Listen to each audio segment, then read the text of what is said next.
Hello everybody and welcome back to RJ's Trains, and today we have an extra special video here on the channel, so I hope you all enjoy.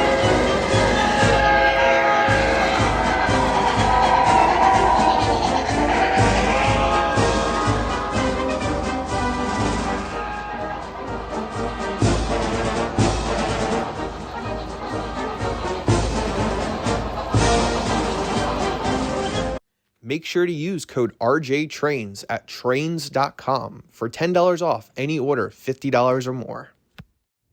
The day that I am releasing this video, it is November 11th, which here in the United States, of course, is Veterans Day, honoring all of those brave men and women who have served our country.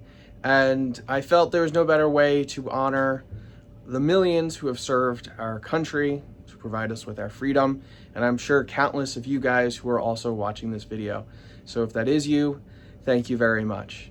So I just thought, as a quick little more informal video here today on RJ's Trains, we'd pull out a couple of my military consists and run them around the layout. So on the upper loop, we've got a freight consist pulled by an MTH Premier B&O Mikado, and on the lower loop we have a passenger train pulled by an MTH Premier Long Island Railroad H10. But all right, well, I will stop yapping so we can watch these awesome trains run around the layout. But just one last time, although we are all enjoying our day off from school or work or whatever it may be, just remember the real reason why we have today off, and that is for the brave service members who were willing to put their lives on the line and did put their lives on the line to guarantee our freedom. So with that, let's enjoy some trains running around the layout.